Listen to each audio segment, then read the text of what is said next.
ஒன்று இல்லை ரெண்டு இல்லை 18 வருஷம் ஒரு மனுஷன் ஏர்போர்ட்லேயே தங்கியிருந்து அங்கேயே வாழ்ந்து கடைசி அங்கேயே இறந்தும் போயிருக்கான். அவனை பற்றி டெர்மினல் அப்படின்னு ஒரு படம் கூட எடுத்திருக்காங்க. நிஜமாவே அந்த படத்தை போய் பாருங்க, அவ்வளோ அற்புதமாக இருக்கும். மெக்ரான் கரிமி நசரி அப்படிங்கிற நபர் ஈரான் நாட்டை சேர்ந்தவர். அவரோட சொந்த வேலைக்காக அமெரிக்காவுக்கு பயணம் பண்ணுறாரு.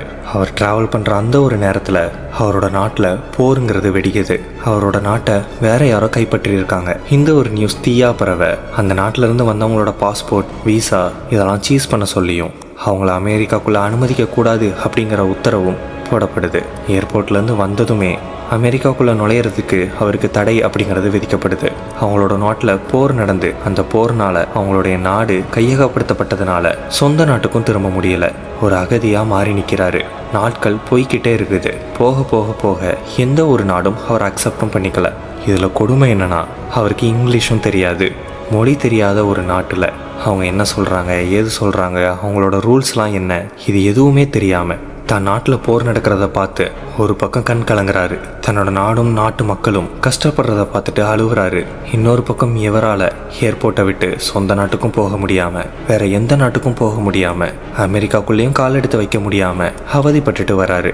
இவர் அங்கே அகதியாக இருந்த அந்த ஒரு நேரத்தில் ஒரு ஆஃபீஸர் ஒருத்தருக்கு போஸ்டிங் ஒன்று கிடைக்க வேண்டிய சூழ்நிலையில் இருக்கிறாரு. அந்த நேரத்தில் இவர் அகதியாக வந்து சிக்க இவர் இங்கே இருக்கிறதுனால அவருக்கு சில தலைவலிகள்ங்கிறது ஏற்படுது. அதனால இவரோட மண்டையை கழுவி தப்பிச்சு போகிறதுக்கு ஐடியாலாம் கொடுத்து இல்லீகலா அமெரிக்காக்குள்ள இவரை தள்ளி விட்டோம்னா போலீஸ் இவரை அரெஸ்ட் பண்ணிடுவாங்க. ஏர்போர்ட்ல இனி இவர் தங்க மாட்டாரு.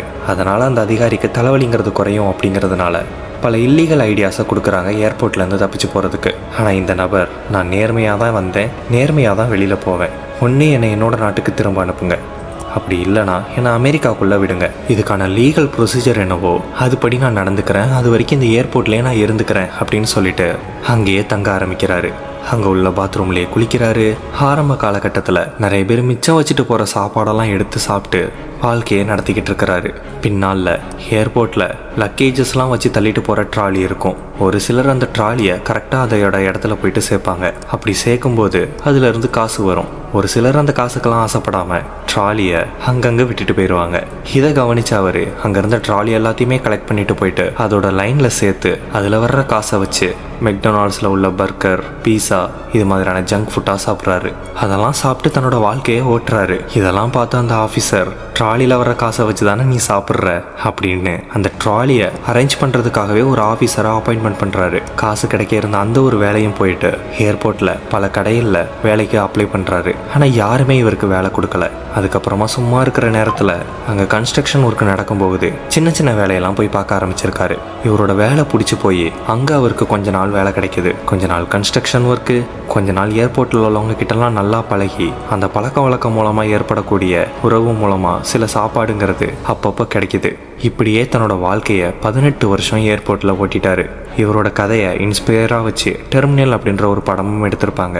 நிஜமாவே ஒரு ஃபீல் குட் மூவியாக அந்த படம் இருந்திருக்கும். வாய்ப்பு கிடைச்சா கண்டிப்பாக போயிட்டு பாருங்க. கடைசியாக அவர் சாகிறதுக்கு முன்னாடி ஏர்போர்ட்லேயே தங்கி இருந்து அங்கே உள்ள சூழ்நிலைக்கெல்லாம் அடாப்ட் ஆகி அங்கேயே வாழ்ந்து சாதிச்சு காட்டி அந்த மனுஷனை பாராட்டி நியூயார்க்லேயே அவருக்கு தங்குறதுக்கு ஒரு இடமும் ஏற்பாடு செய்யப்பட்டு ஒரு ஹாஸ்டலில் தங்குறதுக்கான அனுமதியும் அவருக்கு வழங்கப்படுது.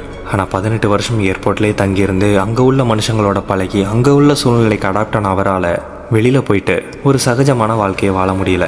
அதனால் திரும்ப ஏர்போர்ட்டுக்கே வந்துடுறாரு. கொஞ்ச நாளில் உடம்பு சரியில்லாமல் போய் அங்கேயே இறந்தும் போயிடுறாரு. அவர் சாகிறதுக்கு முன்னாடி வரைக்கும் அவரை எப்படியாவது வெளியேற்றணும்னு துடிச்சுக்கிட்டு இருந்த ஏர்போர்ட் நிர்வாகம் அவர் இறந்ததுக்கப்புறம் அவருக்கு தங்குறதுக்கு, அவர் சாப்பிட்றதுக்கு சரியான வசதிகள் செய்யாமல் விட்டதை நினச்சேன்னா அங்கே வருந்துரும் அப்படின்ற மாதிரி சொன்னாங்க. இதை பார்த்த நிறைய பேர், ஏன்ப்பா ஒரு மனுஷன் 1 வருஷம் 2 வருஷம் அங்கே இருந்திருந்தா பரவாயில்ல, வருஷ கணக்கில் உங்கள் கண்ணு முன்னாடி அங்கேயே சுற்றிட்டு இருந்திருக்கிறான். சாப்பாட்டுக்காக எவ்வளோ கஷ்டப்பட முடியுமோ அவ்வளோ கஷ்டப்பட்டு இருந்திருக்கான்.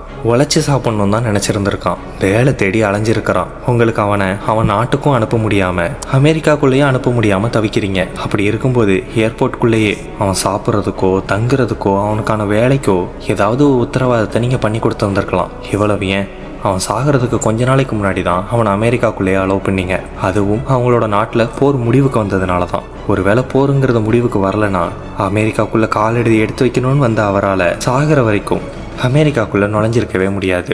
மொழி தெரியாத ஒரு நாட்டில் 18 வருஷம் வாழ்ந்து வேற வழி இல்லை, இங்க இருந்த இவங்களோட மொழியை கத்துக்கணும், இங்க இருக்கிற நபர்கள் மாதிரியே நடந்துக்கணும், அப்படி நடந்தா மட்டும்தான் சர்வை பண்ண முடியும்னு நினைச்சு படித்து அந்த ஊர் மொழியை கற்றுக்கிட்டு அந்த நாட்டு மக்கள் மாதிரியே நடந்துக்கிட்டு அவங்களுக்கு ஏற்ற மாதிரி கேரக்டரை மாற்றிக்கிட்டு சூழ்நிலைக்கு ஏற்ற மாதிரி அடாப்ட் பண்ணி 18 வருஷம் வாழ்ந்து சாதிச்சு காட்டின ஒரு மனுஷன். இவரோட கதையை கேட்கும் போதோ படமாக பார்க்கும்போதோ வாழ்க்கையில் இக்கட்டான சூழ்நிலை அப்படிங்கிற ஒரு விஷயம் நிறைய பேருக்கு வந்திருக்கும். இந்த மனுஷனுக்கு நடந்த அதே விஷயம் நமக்கு நடந்திருந்தா ஒருவேளை சாப்பாடு கிடைக்குமா கிடைக்காதான்னு தினம் ஏங்கி இருந்தா அதெல்லாம் நினச்சி கூட பார்க்க முடியாது. இவரோட கதை மூலமாக வாழ்க்கையில் எவ்வளோ பிரச்சனை இருக்கக்கூடிய நபராக நீங்கள் இருந்தாலும் சரி, நீங்கள் வாழ்கிறதுக்குன்னு கண்டிப்பாக ஏதாவது ஒரு வழி இருக்கும், அதை வச்சு கண்டிப்பாக பொழைச்சிக்கலாம் அப்படிங்கிற ஒரு நம்பிக்கை இவரோட கதை மூலமாக நமக்கு தெரிய வருது. அவ்வளோதான் இந்த வீடியோ பிடிச்சிருந்தா உங்கள் ஃப்ரெண்ட்ஸ் அண்ட் ஃபேமிலியோட ஷேர் பண்ணுங்கள். இது மாதிரியான மோர் இன்ஃபர்மேஷனுக்கு நம்ம சேனலை சப்ஸ்கிரைப்